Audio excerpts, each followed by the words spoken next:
여러분들께서는 하루하루 살아가시면서 얼마나 감사하십니까? 그리스도인에게 있어서 감사하는 것은 너무나 중요하죠. 사람들은 같은 사건을 놓고도 또 어떤 사람은 감사하는 생활을 하고 또 어떤 사람들은 불평불만 속에서 살아가는 사람들이 생각보다 많습니다. 그리스도인들도 마찬가지입니다. 이 세상의 사람들은 다 이 세 가지 유형에 속한다고 합니다. 첫째로 항상 감사하면서 살아가는 사람들이 있습니다. 둘째로 아무 감정 없이 살아가는 사람들이 있습니다. 셋째로 항상 불평하면서 살아가는 사람들이 있습니다. 우리는 이 세 가지 모습 가운데 그렇다면 여러분은 어디에 속합니까? 이 세 가지 유형의 나는 어떤 모습인지를 한번 생각해 보면서 이 말씀을 통해 오늘 말씀을 통해 감사하면서 은혜를 나누면서 또 여러분들이 살아가야 할 것입니다. 우리가 친절과 용서를 한번 생각해 봤으면 좋겠습니다. 친절과 용서는 그리스도의 사랑을 세상에 실천하는 겁니다. 그렇죠? 예수 믿는 사람이라는 티가 나야 됩니다. 옷 중에서도 보면 여러 옷이 많습니다. 지금 여러분들이 입는 옷 중에서도 많은 옷이 있죠. 편안한 옷도 있고 아주 이쁜 옷도 있고 또 제가 입은 이런 깔끔한 정장도 있습니다.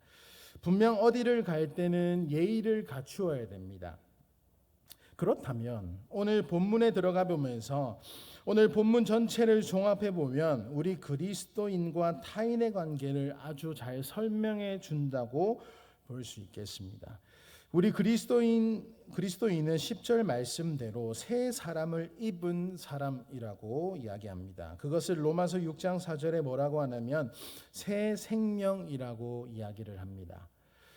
로마서 6장 13절에 또 다시 살아난 자라고 이야기하고 있습니다. 그렇다면 여러분, 이제 우리는 어떤 삶을 살아야 하느냐라는 겁니다. 정답은 구원받은 새 사람으로서의 삶. 오늘 제목 말씀처럼 사랑하고 감사하는 삶. 끊임없이 이것을 놓고 기억하며 기도하며 살아야 하는 것이죠. 꼭 기억하셔야 하는 부분입니다. 은혜를 받은 사람으로서의 항상 사랑하고 감사하는 삶. 그렇게 삶을 살아가셔야 합니다. 이것을 아까 이야기했듯이 로마서 6장 4절에도 보면 새 생명 가운데 행하라고 이야기를 하고 있고 13절에도 보면 다시 살아난 자 같이 살라라고 이야기합니다.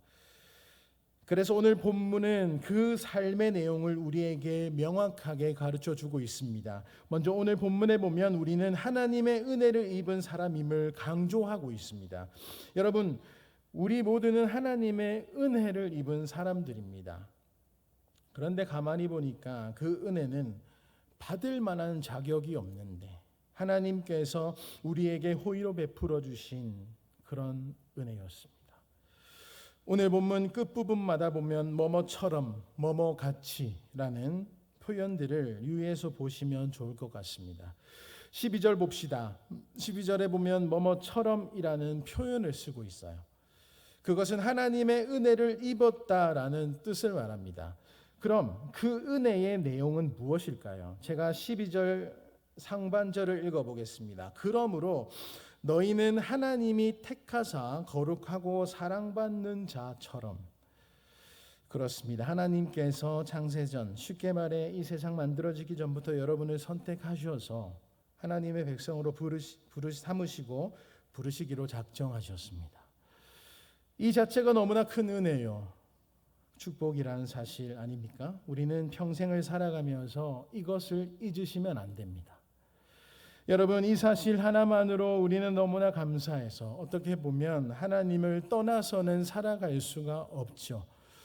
나 같은 죄인을 하나님께서 이렇게 불러주셔서 이렇게 살 수 있게 해주신 주님께 내가 무엇이라도 해드려야 될 텐데 이 말씀을 몇 가지로 정리해 보겠습니다. 첫째는 방금 말씀드린 하나님께서 우리를 선택해 주셨다라는 것. 성경에도 나와 있죠. 여러분께서도 이제 많이 들어봤을 겁니다. 에베소서 1장 4절에 곧 창세전에 그리스도 안에서 우리를 택하사 우리로 사랑 안에서 그 앞에 거룩하고 흠이 없게 하시려고. 여러분 너무나 잘 아는 말씀이시죠? 하나님께서 이 세상이 만들어지기 전에 우리를 구원 계획하셨던 것. 이 세상에서는 어떤 일을 할 때 선택 기준을 놓고 합니다. 어떤 직장을 들어간다거나 어떤 이제 학교를 간다거나 여러 가지 선택 기준들이 있습니다. 결혼을 할 때도 나름대로 선택 기준이 있지 않습니까? 돈도 있어야 하고 학력도 있어야 하고 좀 똘똘한 면도 있어야 하고 요즘은 유머도 있어야 된다고 하는 것 같더라고요. 그 정도로 그런 것들은 우리의 외형적인 기준에 거의 의존합니다. 그리스도인들은 하나님의 선택을 받고 사랑을 받은 성도들입니다. 바로 여러분들이 그렇습니다. 이 세상은 살아가지만 어떻습니까? 이 세상에 속하지 않는 자다라는 겁니다. 같은 옷을 입고 같은 음식을 먹어도 이 세상 사람들과는 다른 사람인 것은 틀림이 없다라는 겁니다. 그것은 변하지 않습니다. 우리 그리스도인들은 이 세상에서 분명히 거룩해져 가야 됩니다. 그리스도인들은 이 세상에서 낯선 삶을 사는 사람들입니다. 하나님의 성도라는 인식이 분명히 있어야 합니다. 하나님의 선택을 받았고 사랑을 받는다라는 것은 그렇다면 하나님께 거룩하신 우리 하나님께 소속된 것임을 의미하는 거고 분명히는 거룩함을 실천해 나가야 한다라는 것을 우리는 절대 하나님 뵐 그날까지 잊어서는 안 된다라는 거예요. 그래서 하나님의 선택 기준은 우리의 외형 기준에 의존하지 않습니다. 신명기 7장 7절에서 8절에 이스라엘 백성들에게 대해 이렇게 말씀하셨어요. 여호와께서 너희를 기뻐하시고 너희를 택하심은 너희가 다른 민족보다 수요가 많기 때문이 아니니라. 너희는 오히려 모든 민족 중에 가장 적으니라. 여호와께서 다만 너희를 사랑하심으로 말미암아 또는 너희의 조상들에게 하신 맹세를 지키려 하심으로 말미암아 자기의 권능의 손으로 너희를 인도하여 내시되 너희를 그 중에 되었던 집에서 애굽 왕 바로의 손에서 속량하셨나니. 하나님께서 이스라엘 백성들을 선택하신 이유가 뭡니까? 첫째로 사랑하셨기 때문이고 둘째로는 조상들에게 하신 언약을 지키기 위하셨습니다. 9절에 하나님은 신실하신 하나님이라고 말씀하시고 있어요. 이스라엘 백성들이 신실해서가 아니었습니다. 하나님이 신실하신 분이시기 때문에 외형적인 것에 의존한 선택이 아니었습니다. 우리의 공로가 아니라는 겁니다. 전적으로 하나님의 은혜라는 겁니다.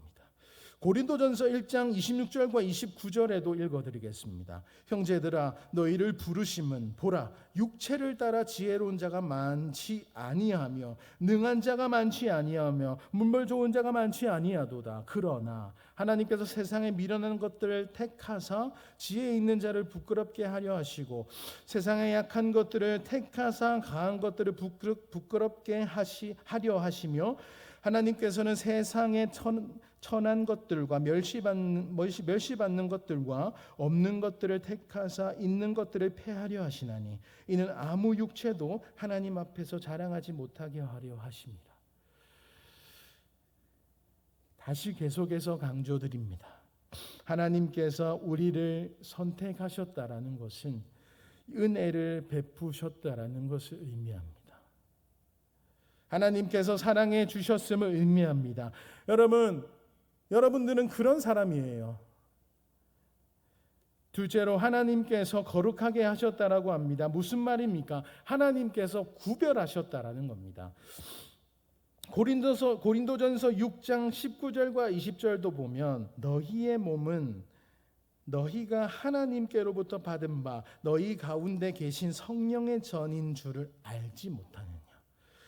너희는 너희의 자신의 것이 아니라 값으로 산 것이 되었으니 그런즉 너희 몸으로 하나님께 영광을 돌리라.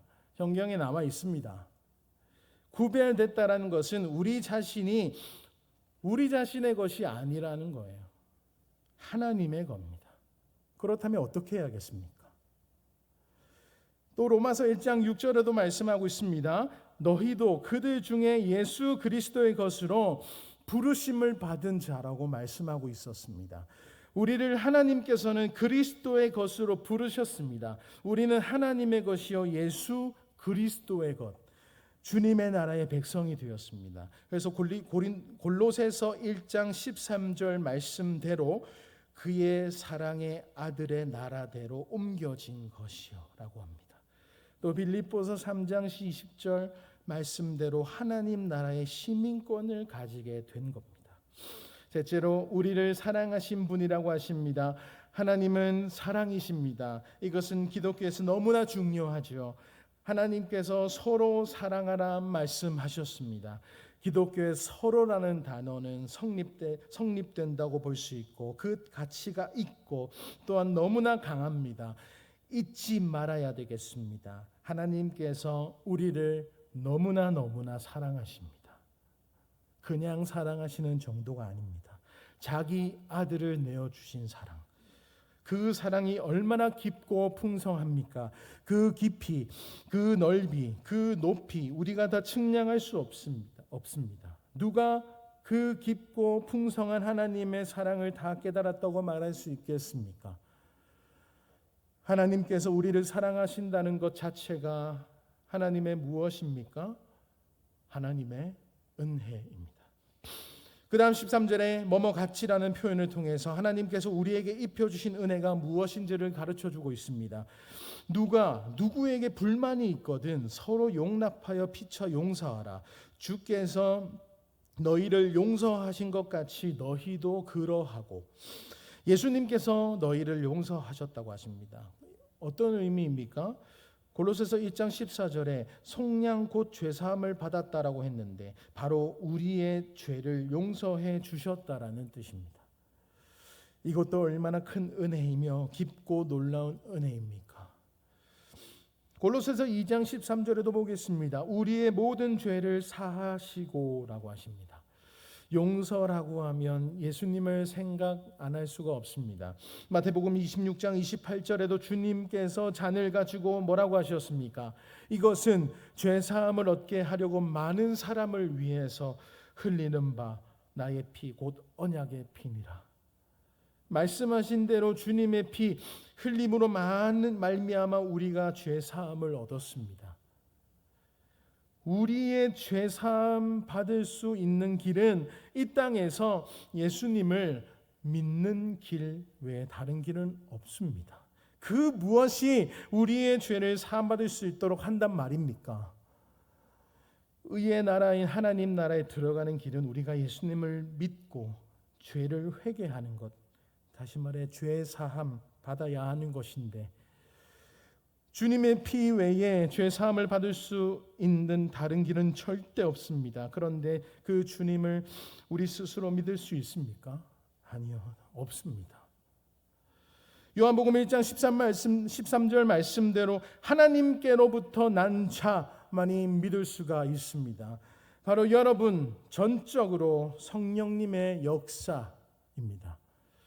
우리를 용서하신 것은 이것도 말로 다 할 수 없는 하나님의 은혜인 것. 그래서 이것을 계속적으로 전적인 하나님의 은혜라고 부르고 말하고 선포하는 겁니다. 고린도전서 12장 3절에 성령으로 아니하고는 누구든지 예수를 주시라 할 수 없다. 이렇게 말씀합니다. 그래서 여러분은 너무나 귀한 분들인 겁니다. 그렇다면 질문이 나옵니다. 이런 하나님의 은혜를 입은 우리는 어떤 삶을 살아야 하느냐는 겁니다. 이렇게 귀한 난데, 귀한 여러분인데 그러면 나는 어떤 삶을 살아야 하는 겁니까? 하나님의 은혜를 입은 사람답게, 하나님의 선택을 받은 나답게, 하나님께서 구별한 사람답게, 하나님의 사랑을 받은 사람답게 살아야 하겠습니다. 결단해야겠습니다. 은혜 위에 두 가지 삶을 더 말합니다. 용서의 삶과 사랑의 삶입니다. 13절에 누구든지 불만이 있거든 서로 용납하여 피쳐 용서하라고 말씀했습니다. 사실 이 말은 쉬운 말이 아닙니다. 불만이 있는데 용서하는 것이 쉽던가요? 불만은 어떤 과실을 가지는 것, 불평까지를 가지는 겁니다. 결점입니다. 그런 결점을 서로 용납해서 용서하라고 말씀합니다. 이 세상에 살았던 사람들 가운데 결점이 없는 사람은 하나도 없을 겁니다. 오직 주님 외에는 모든 사람에게 결점이 있습니다. 우리 주님만 흠이 없는 분이셨습니다. 우리 모두 결점이 있지만 주님께서 받아주신 것처럼 우리도 형제에 대하여 그렇게 해야 합니다. 피초 용서해야 합니다. 용서를 함께 해야 합니다. 두 번째로 사랑의 삶을 살아야 합니다. 사랑이 있어야, 우리 마음 가운데 사랑이 있어야 이 모든 것을 유지할 수가 있습니다. 14절에 사랑은 온전하게 매는 띠라고 이야기합니다. 앞에서 언급한 모든 것을 매는 띠는 결국에는 뭡니까? 사랑입니다. 사랑이 있어야 이 모든 일을 감당할 수가 있습니다. 용서와 사랑의 삶을 사는 것, 이것이 진정으로 은혜를 받는 주님의 백성답게 사는 겁니다. 우리가 새 사람의 삶을 살기 위해서는 우리 마음을 주장해야 하는 두 가지가 있다고 합니다. 그리스도의 평강과 그리스도의 말씀. 먼저 15절을 보겠습니다. 그리스도의 평강이 우리 마음을 주장해야 한다고 합니다. 15절을 여러분들이 한번 읽어주시겠습니까? 15절 다 같이 한번 읽어보겠습니다. 시작.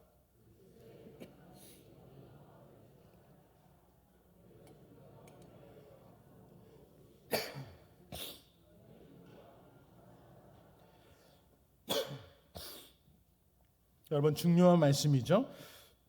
깨달아지십니까?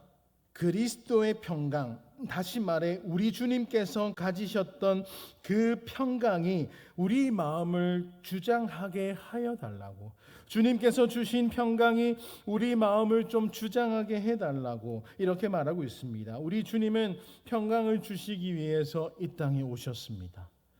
요한복음 14장 27절에 보니까 평안을 너희에게 끼치노니 곧 나의 평안을 너희에게 주노라 라고 하셨습니다. 주님께서 평안을 주십니다. 주님께서 평강을 주십니다. 사도 바울의 서신마다 이 평강을 소원하고 있습니다. 성경 몇 구절을 이 평강과 비교해서 한번 읽어드리겠습니다. 로마서 1장 7절 하반절에 하나님 우리 아버지와 주 예수 그리스도로부터 은혜와 평강 있기를 원하노라. 에베소서 1장 2절에 하나님 우리 아버지와 주 예수 그리스도로부터 은혜와 평강이 있기를 원하노라. 골로새서 1장 2절 하반절에 우리 아버지 하나님으로부터 은혜와 평강이 너희에게 있을지어다. 거의 비슷한 구절입니다. 이 평강들은 예수님으로부터 오는 평강입니다.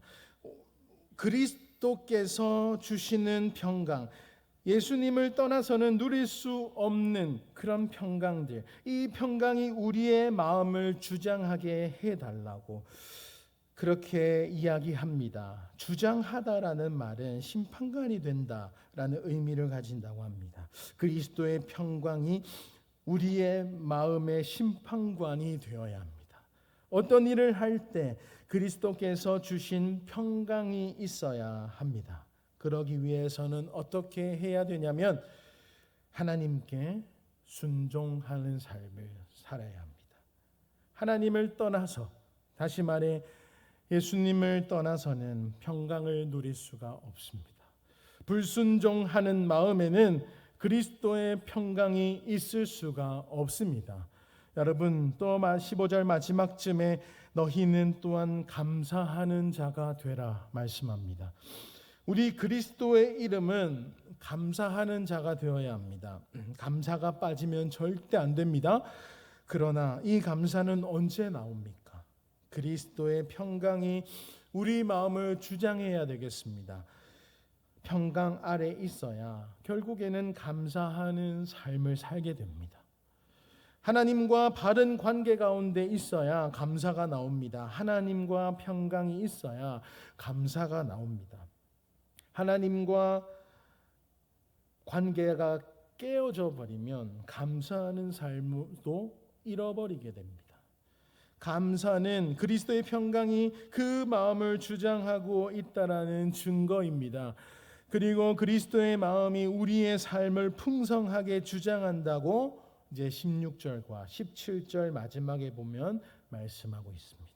그리스도의 말씀이 풍성히 거해야 한다 이야기합니다. 여러분, 그렇습니다. 우리 안에 말씀으로 풍성히 거해야 하겠습니다. 그리스도의 말씀이 풍성히 거할 때 그리스도의 말씀대로 살 수 있습니다. 하나님의 말씀이 편안하게 거해야 합니다. 말씀이 주인이 되어야 됩니다. 하나님의 말씀에 순종해야 합니다. 하나님의 말씀이 자신의 속에서 역사하도록 또 우리의 마음이 겸손해져야 합니다.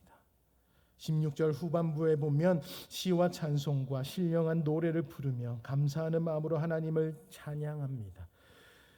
예수님의 말씀이 정말 풍성하게 우리 안에 거하면 그 사람의 심령과 입술과 삶의 시가 있고 찬송이 있고 신령한 노래가 있습니다. 우리가 찬양을 부를 때 어떻게 됩니까? 저절로 찬양 나오게 됩니다. 마음에부터 우러나와 저절로 하나님께 감사함으로 찬양을 하게 됩니다. 예수님의 말씀이 풍성히 거하면 찬송도 풍성해집니다. 이것을 경험해 보시기를 축복합니다. 말씀이 풍성하지 못하면 또 말씀에서 멀어지면 찬송도 메마릅니다. 열심히 불러도 메마릅니다. 그런데 성경 말씀을 풍성히 깨달아 보십시오. 찬송을 의미 없이 부를 수가 없습니다. 하나님의 말씀을 받지 않는 사람들을 보십시오. 찬송이 없습니다. 입술로 부르기는 해도 하나님께 감사함으로 찬송하지 않습니다. 그리고 무엇을 하든지 말에나 일에나 다 주 예수 이름으로 합니다. 말도 그렇고 일도 그렇습니다. 주 예수 그리스도 이름으로 합니다. 자기 이름을 위하여 살지 않습니다. 자기 이름을 위해서 말하거나 일을 하지 않습니다.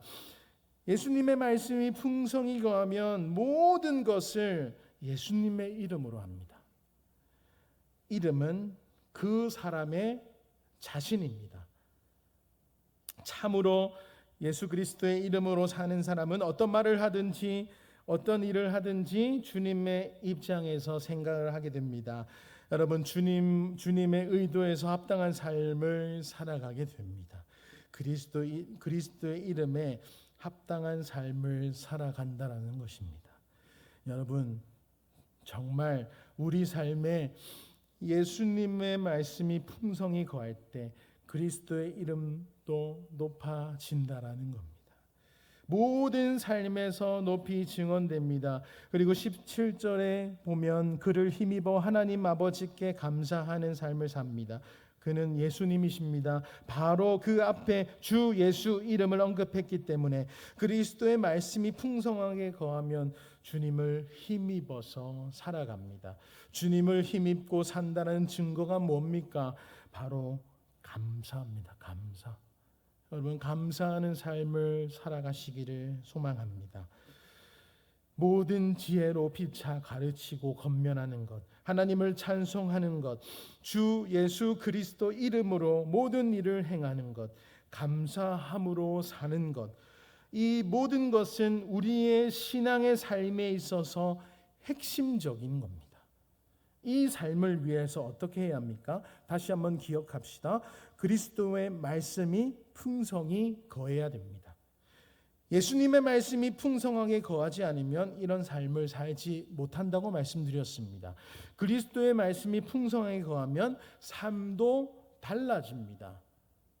경험해 보시기 바랍니다. 그렇게 되면 지혜로운 사람이 되고 여러분 있을 저절로 찬송하는 사람이 되고 모든 일에 주님의 영광을 위해서 일하는 사람이 저절로 되고 하나님 아버지께 감사하는 사람이 될 것입니다. 그리스도의 평강과 그리스도의 말씀이 얼마나 우리를 주장하고 우리들의 삶 가운데 거하고 있는지 한번 생각해 보시기 바랍니다. 이 두 가지 관계를 빌립보서 4장 9절에 여러분 잘 아는 말씀이 있습니다. 너희는 내게 배우고 받고 듣고 본바를 행하라. 그리하면 평강의 하나님이 너희와 함께 계시리라. 함께 하신다고 하셨습니다. 하나님의 말씀이 풍성히 거해야 그 말씀대로 살아야 그만큼 평강의 삶도 풍성해지는 겁니다. 그리스도의 평강과 그리스도의 말씀이 우리의 삶을 더욱 풍성하게 주장하고 우리들의 삶 가운데 더 풍성하게 거하여 새 사람으로서의 삶이 더 풍요로워져야 질 겁니다. 말씀을 정리해 보겠습니다. 여러분, 평강은 예수님께 온전히 매여 있을 때 온다라는 것을 끝까지 기억하셔야 됩니다. 비록 이 험난한 세상을 살아도 예수님께 우리의 삶이 매여 있을 수만 있다면, 전쟁을 만나며 근심의 환경에 처해도 예수님의 평강이 여러분들을 지켜주실 겁니다. 바로 이것이 그리스도인의 세상 사람들과 다른 점이요, 모든 사람이 흔들리고 요동할 때도 그리스도인 여러분들이 평강한 것은 예수님의 평강이 지배를 받기 때문인 것을 여러분들 꼭 기억하시기를 부탁드립니다. 내일부터 또 한 주간 또한 어디서 무엇을 하든지 예수님 그 다스림 안에 믿음으로 승리하는 삶을 여러분 살아가겠다고, 나 같은 사람도 여러분 한 사람도 택하셔서 하나님 백성으로 삼아주신 하나님의 그 크신 은혜에 감사하면서 모든 것 위에 사랑을 더하라 말씀하신 예수님의 사랑을 기억하며 이번 한 주 예수님의 사랑을 전하는 한 주간 되시는 우리 광안제일교회 모든 성도님들 되시기를 주님의 이름으로 축복합니다. 아멘.